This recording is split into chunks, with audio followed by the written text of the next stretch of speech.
Bad dreams, huh? Well, it is real, sort of. You see, part of being a Grey Warden is being able to hear the Darkspawn. That's what your dream was, hearing them. The Archdemon, it talks to the Horde, and we feel it just as they do. That's why we know this is really a blight.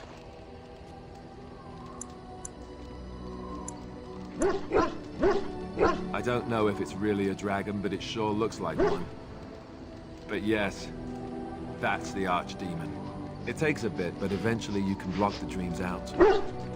Some of the older Grey Wardens say they can understand the Archdemon a bit, but I sure can't. Anyhow, when I heard you thrashing around, I thought I should tell you. It was scary at first for me, too.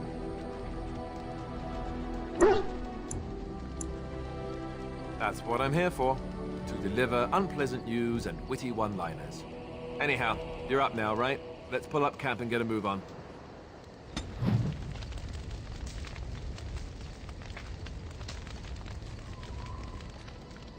Yes? Something you need? Yes? What's on your mind? Of course I do. I love stories far too much to keep them to myself. Everyone should be able to benefit from them, I think. Chantry lore says it is man's pride that created the Darkspawn. In ages past, the mages of the Tevinter Imperium ruled much of the world we know. In their pride, they thought their magics invincible and imagined that they were greater than the Maker himself. So thinking, they invaded his golden city, planning to take it for themselves and depose their own creator. But they were impure and full of sin. And it is with the sin that they tainted the golden city, corrupting it forever. The Maker cursed them and cast them from his sight. Wherever they went, they spread the taint of their sin. Any land that was touched by the taint became blighted and would suffer no life. Instead, the Darkspawn arose to torment us and remind us of our hubris.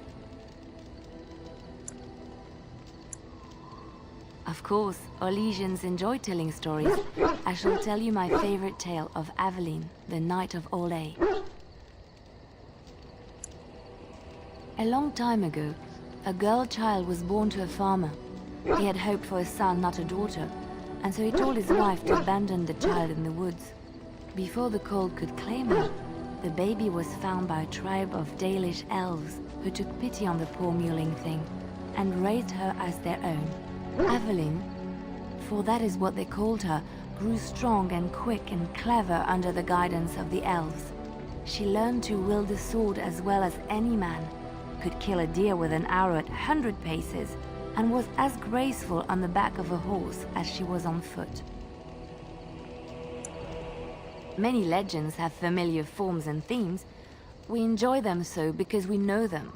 Aveline's Dalish guardians saw that she could easily best any Orlesian chevalier in battle, and wanted to show the cruel humans the child they had left to die. They bestowed upon her a fine horse and armor, and sent her to prove herself to her people in the Grand Tourney. Now in those days, no woman was allowed to take up arms, let alone compete in the Grand Tourney, but Aveline kept her helmet on and was not discovered. Aveline won many events and gained the approval of the adoring crowd. Eventually, she came face to face with the knight Keleva in the Grand Melee. Aveline had already bested him in the joust, and Keleva was determined not to lose a second time. Out of desperation to regain his honor, Keleva tripped Aveline and tossed her to the ground, ripping off her helmet as he did so. Silence fell upon the arena as Aveline was revealed. Keleva declared the previous competitions invalid. A woman had taken part, and this was not allowed. But the crowd cheered for Aveline. Keleva was furious, for he had lost to a woman and was now being shamed. Blinded by his rage, he forced Aveline to her knees. "Know your place, woman," cried he, and slit her throat. The son of the king, Prince Freyan, was present. He recognized Avelin's skill and bravery and began to see the injustice done to the women in his land. When he was made king, he rewrote the laws of Orlais so that women could also become chevalier. He honored Avelin and knighted her after her death. And to this day, any female who is knighted reveres Avelin the Brave, for she is the patron of all women chevalier.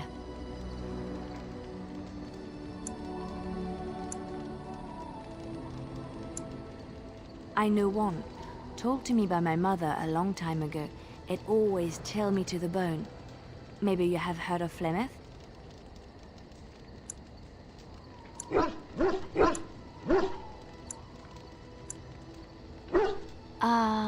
Are you sure?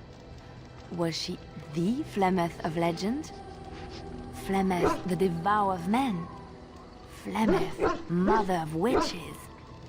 Flemeth, demon-touched, who dwells in the mists?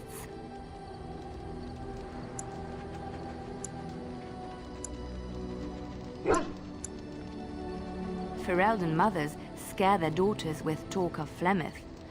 They say that if you're bad, Flemeth will spirit you away and bind you to her forever. They also say that Flemeth mourns her lost beauty and will steal yours through your looking glass if she catches you.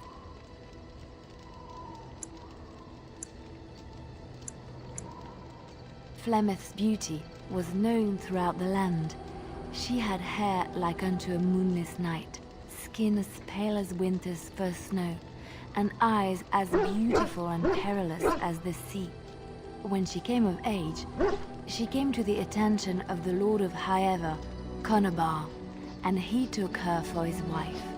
Conobar soon learned that his young bride had the gift of magic. He kept this a secret, for he feared that she would be taken from him. Flemeth stayed with Conobar for some years, and with his blessing, she practiced her art. And then one day, a young poet named Osen came to the castle. Flemeth was captivated by Osen's voice, and he by her beauty, and they fell in love.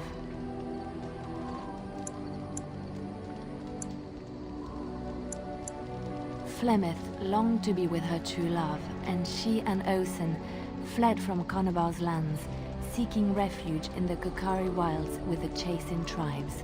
They lived there happily for many a year, till the day Flemeth received news that Conobar was dying and longed to see her face one last time.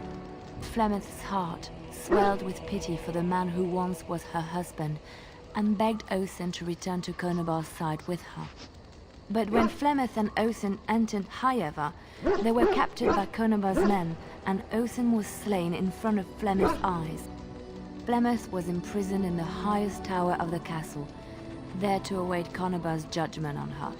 Distraught at the loss of her love, Flemeth plotted revenge against her husband. She summoned a fey demon, intending for it to wreak vengeance on Conobar. But a spell went awry.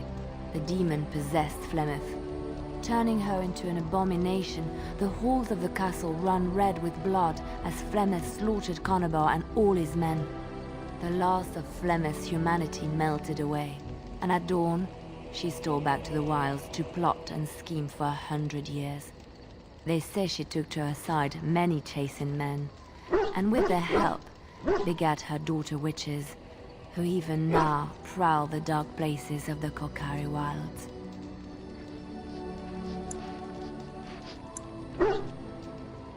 Which one? I have heard a little about how the elves gained their freedom from the Tevinter Imperium. When Andraste began her exalted march against the Imperium, the elves joined her cause to fight their masters. The great elven leader, Shatan, born in captivity, rose up to lead his people. He foresaw a future where the elves were free. Shatan was killed when Andraste was betrayed, but the elves continued to fight, eventually breaking free of the Imperium. The elves claimed the Dales in the south and settled there in a land of their own. The elves lived in the Dales for centuries. They resurrected the worship of the elven gods and would allow the building of no chantry. This angered the chantry, and the hostility between the two factions finally broke out in open war. The chantry says the elves struck first, but I do not know whether to believe it. The chantry declared a holy exalted march against the elves, named for Andraste's similar march against Tevinter. During the exalted march of the Dales, the elven cities were sacked, and the elven state completely dissolved. Some of the elves bitterly accepted their fates and surrendered to human rule, living in the human cities as second-class citizens. But others, still fiercely proud of their heritage, refused to bow to the humans, and instead became homeless wanderers. They were the elves of the Dales, the Dalish.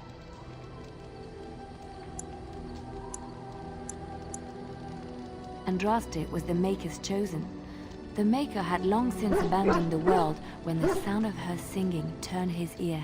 Beauty, grace, and wisdom enraptured him, and he offered to take her from this flawed world to become his divine bride.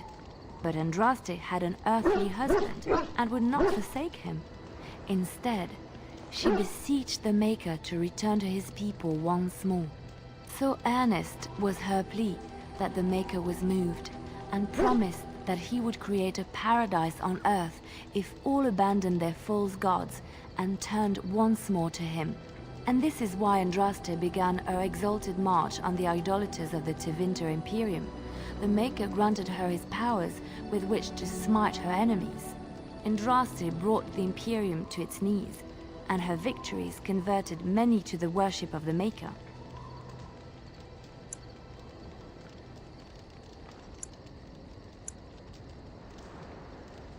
Alas, it was the frailties of men that betrayed and killed Andraste.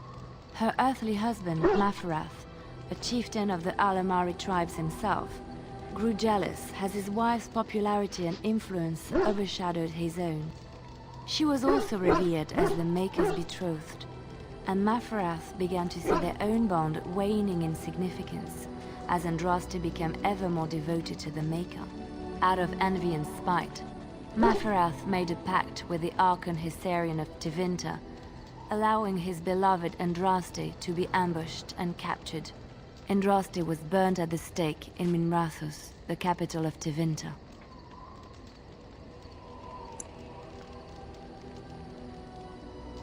I have thought on this too.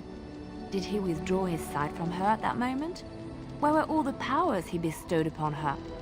This question has come to me many times, and I have no answer. Perhaps there was no way for Andraste to return to the Maker but through her death. We will never know for sure.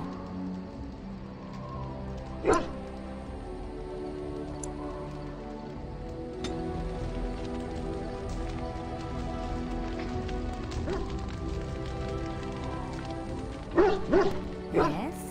Something you need? Yes? What's on your mind?